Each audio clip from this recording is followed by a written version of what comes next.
So one of the biggest complaints I get from most guys who are over 40 is their energy levels are dropping as they get older. And it's a real problem because obviously the energy that you have is like the currency of life, right? If you don't have any energy, it's very hard to experience this life in the best possible way. It's hard to want to go to the gym. It's hard to want to go to work. It's hard to want to do things that maybe you would do if you had the energy.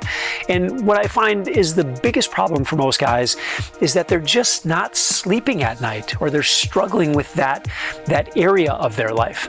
And I remember when I was going through my cancer, I was not sleeping very good. Part of it was stress. The other thing was I didn't know if I was going to be around very long. I didn't know if this thing was going to be the end of me having cancer. So I sort of didn't want to sleep because I wanted to experience life as much as I could while I was here. And it wasn't until after my cancer that I started to learn more about sleep and how it would be beneficial for me, not just from a health standpoint, but from an energy standpoint. Because I remember being really tired a lot. So it wasn't until afterwards, and that's when I really started changing my life and trying to figure out how I could stay healthy literally for a lifetime. And I knew sleep had a big part of this. So I made it first and foremost my intention to start sleeping better at night. And look, if you're like me, I'm 49 years old. When I grew up in Milwaukee, Wisconsin, very kind of blue collar, and there was this sort of saying that maybe you've heard before, it's "I'll sleep when I'm dead." And if you're a productive, hardworking guy, that's kind of the mentality that maybe you were given as you were growing up, and that's the mentality that I had. I will sleep when I'm dead. And I'm like, okay, look, I need to re-examine this, and I need to put this in a different place. That this is no longer how I'm going to live. Now, I'm going to intentionally start sleeping better. And I think for a lot of guys who are struggling with energy levels, this is the first thing that you need to do, is create the intention that you will start sleeping better. And when you have that intention, you start to put the phone down. Right? You don't stay up until midnight scrolling videos or whatever, right? You shut your computer a little bit earlier, right? If you have this intention, you start making better decisions, right? And I promise you, if you can get some better sleep at night, you're going to feel so much better, and your days are going to be so much more productive, and you're just going to have more energy to want to do things to take care of yourself, like go to the gym. So that's number one. A couple other things that you can start to bring into your life to sleep a little bit better. I'm going to give you three things specifically. Number one is make sure that the temperature in the room is right. Right? So if the room is too hot, it doesn't allow your body's core temperature to come down, which is ultimately one of the things that's supposed to happen before you fall into sleep. So if the room is too warm and your temperature, your core temperature, takes a very long time to sort of drop, which again happens naturally or should happen naturally, it might take you a longer period of time where you're sitting there laying in bed staring at the ceiling going, why the heck can't I fall asleep? So play with the temperature.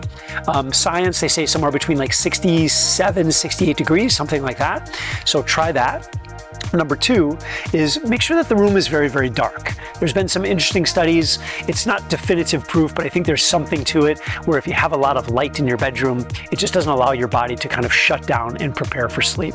So those are two very simple things. I'm going to give you one more thing.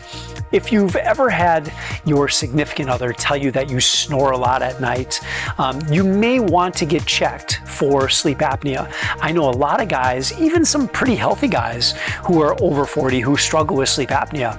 And maybe you have been told by your partner that you snore a lot. That's a sign. You can actually go to the doctor and you can be tested for sleep apnea, and then you could possibly get on a sleep apnea machine, CPAP machine. You don't want to go there, believe me, but it might make your sleep significantly better. I can't tell you how many guys I've talked to that have gone that route and have just slept so much better.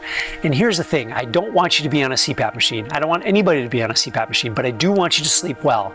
So if it means that you have to be on a CPAP machine for a little while, so be it, with the intention of eventually getting off it, but that might be exactly what you need to start getting your energy back so that you can start exercising more, you can start eating better, you can start being more productive, you can start maybe losing some weight, because generally sleep apnea is associated with some excess body fat.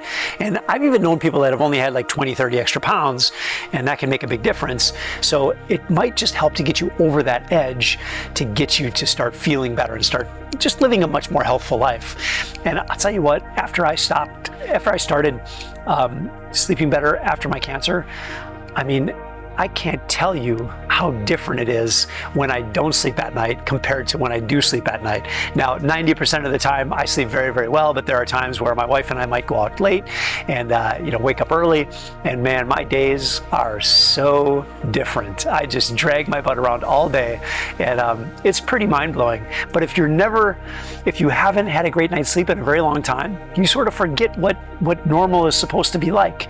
And I truly believe that most of the guys who are over 40 nowadays, they haven't been at peak levels for maybe decades. And look, it takes a combination of things. You have to sleep good at night, you have to eat good foods, and you have to do some form of exercise. If you can bring those three things into your life, that's going to significantly change your life, and you'd be amazed at just how good or how much better you can feel on a day-to-day basis. And since I've been doing all of these things, and I've been consistent at it for decades since my cancer, I can't tell you how great my life has been and how good I feel every single freaking day. And you can have the same thing if you just apply some of these very basic fundamental principles into your life. And if you'd like to learn a little bit more about how I approach nutrition, how I approach my fitness, go back and look at some of the videos before this, specifically parts, I believe it's 2, 3, and 4. Go check those out, and it'll give you a little better framework for how to kind of pull all of this together. Because if you want to live your most healthful, high-performance life, you need all of these things. And then the goal is, how do we simplify it so that it doesn't just completely take over your life, so you can still live a normal life, but you can live a life in a very healthy, high-performance body that you love.